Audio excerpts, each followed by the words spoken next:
enjoy playing against Nottingham Forest? That's your 7th goal against them. What is it that you so enjoy about facing them? I think it's just a coincidence. Obviously, I love to score goals. I scored in my first touch today. Obviously, that gave the team a bit of momentum. I had two more chances. I think I could have give us the 3 points.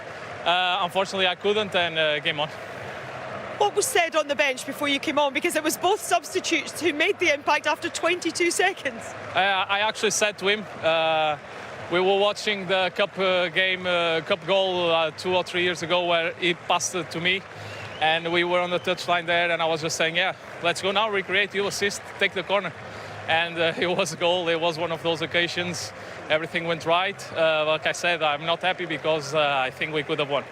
Do you take any consolation in the form of the goalkeeper? He made some outstanding saves. Yeah, I was telling that to my previous coaches there in Wolves. I think he did 2 great saves. Obviously, you want to do better, but I think he was good as well. Liverpool remain unbeaten away in the Premier League this season. I know you're a little bit disappointed, but do you still take some comfort in the position that you're in with a game in hand at the top? Nah, I think it's a long way, Premier League. Every ground you go, even at home, it's always hard. So, yeah, it's 1 more point, but obviously we wanted the 3. Congratulations on your goal. Thank you. Thank you. For it in the second period, but Liverpool, I mean, they ended the game so dominantly. They put everything on the line, didn't they?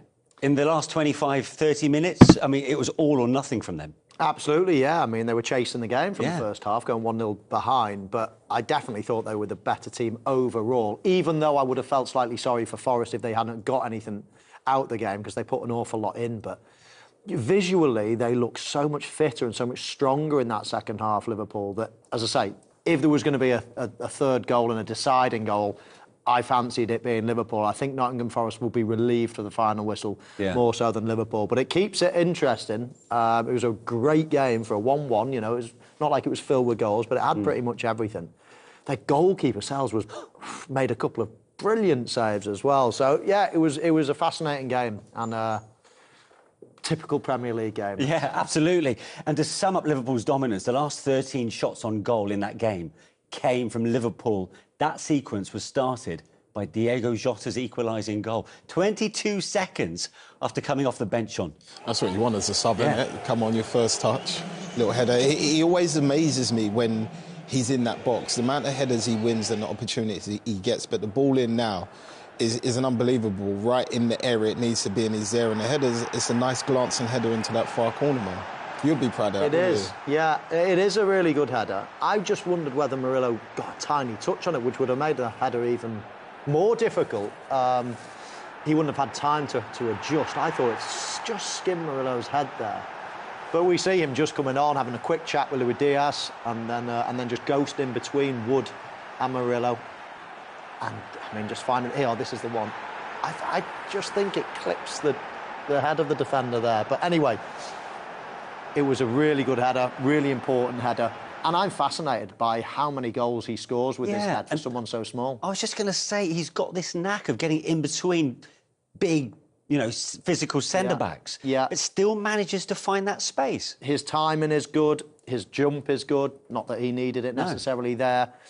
He wants to score goals, and that sounds an obvious thing, but, I mean, some people go into the box for a corner and just go through the motions. They think, well, there's some big defenders in here, I'm never going to win a header. But I genuinely think he thinks he's going to score every time a cross comes in. And if you've got that attitude, then you've got far better chance of scoring it. So, yeah, I mean, an amazing record with his head for someone so small. Yeah, and considering Forest have been on this brilliant winning run of late, had kept 5 clean sheets in the last 5 games. They've taken some work to get breached. Will they be disappointed with how they conceded there? Yeah, more than anything, I think from a set piece where they've been so solid, and it wasn't a great deal of movement or cleverness within that in that situation for Jota to get free. He just ghosted into the space where that zonal marking gap was, and the ball landed perfectly where he was, to be honest. So, yeah, I think they will be upset. But then at the same time, they would have, like I said, they would have taken a point from this game before the game kicked off. But Liverpool laid siege on that Forest goal, especially towards the last 15, 20 minutes. Let's have a look at the best chances that fell their way. Was it a combination of wayward finishing and some brilliant goalkeeping, Michael? Absolutely, yeah. The goalkeeper made a couple of great saves, makes himself big there. Jota cut inside on his left foot. Liverpool pinching the ball high. Mo Salah, you know, and that's a real good shimmy to shoot and cut inside, but goalkeeper's live to it. And then Jota again, as Trent Alexander-Arnold plays a cracking ball across. And that is a brilliant save. I mean, Jota does everything well. Bouncing like that, so easy to sky it over the bar, but he keeps it down and the goalkeeper makes a great save. And then it was Mo Salah's turn, Sean. Yeah, it was, and you can see exactly what he's trying to do here. He just doesn't set it wide enough, and Sells again is there to stop that. And then another great ball in, and just chances, and Aina's there on the line and that for me is a fantastic block. The way he turns his body just so it hits him on the thigh there is brilliant from him. Salah did everything right, didn't he? I mean, he again kept it low, kept it on target, hit it really well. This is incredible. I mean, when I first saw it, I thought brilliant, but then when I saw it for the second time, you see that little deflection and how late he sees it and how he adjusts and tips it round. I mean, he couldn't believe it, and nor could I. No. I mean, you can see Slot almost with a wry smile there. So let's get his post-match reaction, shall we? Here is the Liverpool head coach. Have you had a bigger impact? 22 seconds before they linked to give you the equaliser. Yeah, you need to be a little bit lucky with that because we took Ibu out, who's normally a big threat in set pieces. But we all know Jota can score a goal. Costas has a good set piece. So yeah, we brought them in to score a goal during the game or in the end of the game, but they immediately did it after 20 seconds. And you spoke pre-match about the Forest defence. I mean, it could have been more, couldn't it, had it not been for their goalkeeper and some of the saves? Yeah, their goalkeeper, but definitely also the defenders, because I think the goalkeeper had to make a few incredible saves, but their defenders also prevented some shots on target because they blocked almost every shot. I couldn't have asked for more. Second half performance was outstanding. There are not many teams that can create so many chances against a team that's defensively so strong. And unfortunately, we couldn't score the second.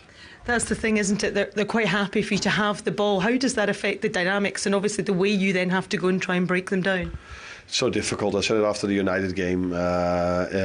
Every time you have the ball, you have to go past 11 players because the other team, when the goalkeeper has, they kick it long. So that is also their strength. So first you have to defend it, which is difficult enough because Wood and all these fast wingers. So first you have to win the second ball, and if you win the second ball, they just go back in a low block with 11 players around the 18-yard box, and then with such a good defenders and a good goalkeeper, it's so hard for every team to create here. That's why I was so happy with our second half performance, because it was just one chance after another if we played, because there was also a lot of moments where it took a while before the restart was there. I was going to say, there seemed to be a lot of frustration on the sidelines. What was the main cause of that, do you feel? Us being 1-0 down or being 1-1, that's always the main reason to be frustrated.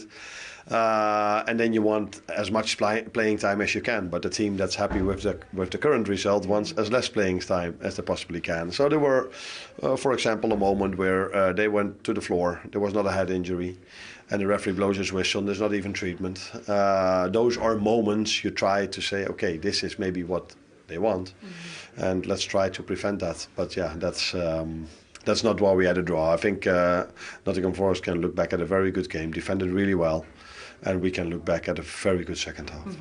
And that's the thing, as we head into the Premier League in the new year, I mean, are you satisfied with where your team, or do you feel that they're better now than they were the last time you played Nottingham Forest? Oh, we were definitely better than the last time we played Forest. That wasn't that difficult though.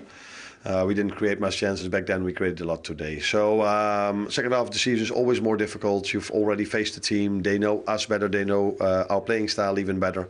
Some teams even bring players in during the winter break or bring a new manager in. So the second half, and they have to fight for every point. So here at Forest, they want to stay up where they are. And next week, maybe you can face a team that's in a relegation battle. So to win in the second half of the season is always harder than in the first, but if we can continue bringing these performances in like we did the second half, then we will not always be that unlucky that it ends with a draw. Thank you for talking to us. You're welcome. That second half was quite something, wasn't it? It was chaotic, it was manic. Neither side could keep the ball, both sides were going for it. They wanted to both come away with all 3 points. It was a bit of a throwback, wasn't it? It was a bit of a throwback to the old games that we used to watch, where you see one team attack, we defend, and then switch it over and give you a go. And we're used to seeing so much controlled football in recent times. It's just it's a nice, refreshing kind of night tonight. And we've seen a few of them games recently, and Liverpool have been involved in a couple of them.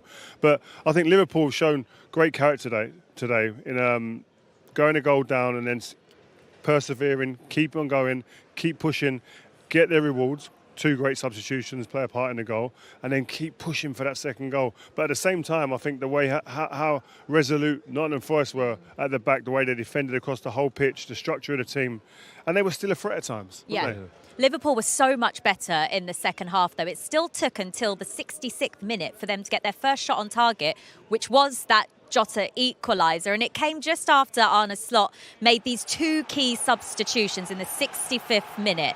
Tsimikas on for Robertson and Jota coming onto the pitch as well. And what that meant is that Gravenberch actually went into the defence, didn't he, Crouchy? But the 2 substitutes combine here with their first touches to score the equaliser. That's amazing. It was brilliant. Yeah, I think the delivery was one Robertson poor delivery, and I think that was it. He got hooked, and Jota finds himself in between Murillo and Chris Wood there. And if you see Gakpo, he actually pins him here.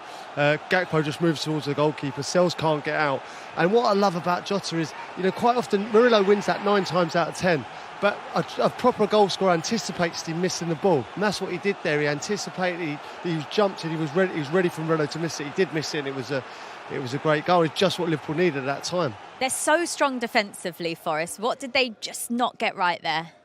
Listen, sometimes you have to credit the ball. It was a fantastic ball the way it came in. And Murillo maybe just, again, losing sight of where the danger man was behind him, but also Chris Woods maybe. When you sneak in behind them, in between players like that, it does make it difficult. And what I would say, we and Crouchy were talking off camera, Diogo Jota, he had 3 chances in this game. He came on as a substitute. He knows how to find space and where the ball falls. It's just an innate understanding of where that ball's going to fall in the box. Unfortunately for him today, that a goalkeeper was in magic form. He couldn't find a winner. How good was the Forest keeper, Matt Sells? Honestly, some of the saves he made there was one from a deflection that was absolutely world class. And Jota again, I think it was another one where he came out and smothered it. He was first class. I thought Murillo, I think it was the right decision to give him man of the match, but Sells must have run him close. Why were Liverpool so much better in the second half? I think it's just urgency. I mean, in the first half, I think they were taking shots from distance, didn't really have their shooting boots on. Second half, it was important. They upped the tempo and changed the game. Well done, mate. As you can see, Chris Wood has come out to join us now. Chris, I think we should say congratulations for taking a point out of that game. But how do you feel after going in front to only come away with a point? Look, yeah, I think in the manner of how it's worked out, it feels a bit more of not a defeat, but like a bit more frustration and disappointment, especially the way we conceded. We're normally a lot better than that at set plays, and the way we conceded just leaves a sour taste in the mouth. Doesn't it show how far you've come, though, the fact that you are disappointed to draw this game against the team top of the table? Yeah, well and truly. They're a good side. They've shown it all season, and we had to stand up and be counted today. And it shows Liverpool have come a long way, but we've got still a long way to go to keep competing and winning these games. Chris, I was bigging you up before the game. Yeah, I was. You didn't let him down, Chris. You got to watch the show before. We talked about it. No, I said what a good finisher you are, right? And you proved that to be the case, And I have to say, in this team, we soak up a lot of pressure. You don't get many chances, so when they do come, you have to be clinical, and you were today. Yeah, I mean, definitely. I mean, especially in a game like today, we're not going to create tons and tons, but we've got to... Have a look at this, Chris. Go on. Yeah, talk us through it. We've got to just take opportunity when it comes, and I think it's one of those, the ball's bouncing around and it's been able to break and found himself in that pocket, and the ball is weighted perfectly, so I don't even have to think about taking a touch. As a striker, you just try and put it across goal. It is a wonderful run here. What's your thoughts as the ball's coming to you here? What are you thinking as you're lining up to shoot this? It's one of those, just get it on target and get it across goal. It's very hard for a keeper if it's going across them down in the bottom corner, and that's where you just try and make it as difficult as possible and hit the target and put it in the back of the net. How much are you enjoying it this season? Obviously, like a lot of goals, and it's the creativity behind you, the pace around you, like almost like a 4 with Morgan Gibbs, White, Alanga and Hudson-Odoi. How much are you enjoying that? Oh, very much so. Yeah. I'm enjoying it so much, and we've got great players around us throughout the whole team, but the creativity of the 3 boys behind me are fantastic. They've shown their class over and over, and they continue to develop and continue to get better, and I reckon they'll get even more better. I mean, they're young still, and they've got a lot to come. This season, obviously, you guys have changed the fortunes from last season. Struggled last season, with all due respect. What has been the catalyst for change this season that have pushed you into this position where you guys are looking at the top of the table and feeling comfortable where you are? Look, I think it all started last year, but we're in a position where we had to fight at times. The manager came in, put in his ideas, but sometimes when you're in that rot, you can't get out of it and you have to try and fight your way through it. Pre-season was a big one. We worked on a lot of things, and it just came with belief and confidence when we started winning the first few games, and you just take it from there. Obviously, we touched on you attacking wise, but defensively, like the best record in the league, and the goalkeeper was absolutely fantastic. How good are the two centre halves as well? Look, they've been fantastic. The whole back five, I think they've been absolutely superb this season. Salzy's been arguably the best keeper in the league so far, and he'll continue to do that all season. I know I don't have the belief in him, and the two centre halves get a lot of credit, but rightly so, because they are fantastic. They're solid, they're strong, they work hard, and they keep a lot of clean sheets, and they're even good going forward when they get a chance. You know, the goal celebrations, I'm really waiting to see that you join in with Ole, Callum, Anthony on the moves and the vibes. Are we going to see It's that? almost Bolo's Enden vibe. Definitely not. I can't be doing that. No, that's not me. I'll stick to the more traditional ones. And the knee slides. That's all I can go for. I like it. You've got, there you go, just a traditional knee slide. Nothing wrong with that, mate. Nothing wrong with that. If it's not broke, don't fix it. You've got to know what you're good at, innit? Exactly. You've got 13 Premier League goals this season. We can see that confidence in you on the pitch. You're one goal off your best Premier League tally now. 17 games left to go. I think you'll probably do that easily, won't you? Yeah, fingers crossed. I just got to keep working. I keep doing the business and see where it takes me. Got goals and ambitions like our whole team. We just got to keep striving for them. How important has the manager been? Because he seems like a really calming, cool, kind of like authoritative figure on that sideline. What was he brought to you as an individual, but also as a team? He's brought that belief that back into me and instilled that as a number 9 and striker. You want that belief of your manager to know that you're going to be out there playing week in, week out, give him the belief of leading the team and doing the business for him. And as you say, he is cool, calm and collective. And he just works on tactical knowledge and just tweaking a few things to make it better every week. What are you saying to each other in the dressing room? I'd love to sort of hear exactly how you're all speaking to each other, because you talk about this confidence that you've all got as a team. You're second in the league. Are you talking about winning the title? No, there's no talk like that. We're just talking about keeping progressing and getting better every week, every month and things like that, and seeing where it takes us. All we can do is focus on the next game, and Southampton's going to be a tough one, but we've got to deliver and win that game and do what we can here. Chris, before we let you go, I mentioned how many in the Premier League. Overall, you've got 82. You're chasing down your old teammate next to you. 108. Yeah, I've got a while to go for him. Oh, it's not that many. Yeah, who knows? He's got that in the locker, no problem. Got about 100 in the Championship as well, haven't you? It's getting there, yeah. Well, I'm happy where I'm going, but I've got a lot more I want to achieve in my career. And yeah, if I'm going to chase down the big man, then I'm very happy. Chris, well played tonight. Congratulations on the point. We really enjoyed watching the game, and we appreciate your time out here as well. Cheers, guys. Take care. And welcome you back into our Premier League studios. Cara Banks alongside Stephen Warnock and Robbie Mustoe. It's interesting because at half-time this could have been even better for the Forest fairy tale. They led 1-0 at half-time, but it was only half-time. Ultimately, when you look at this, hate to say I called it, it was a draw. What is your take? Is this a successful night for both teams, or maybe still a bit disappointing for Liverpool? A little bit disappointing for Liverpool, given the differences in the second half. The second half was very different, and they made it different, and fair play. Stephen talked about an increased tempo needed. We definitely saw that. They absolutely asked so many questions of Nottingham Forest. Well, I looked at them midway through the second half, and they looked so tired, so ragged, not quite so bank of four. You know, it looked a little less compact.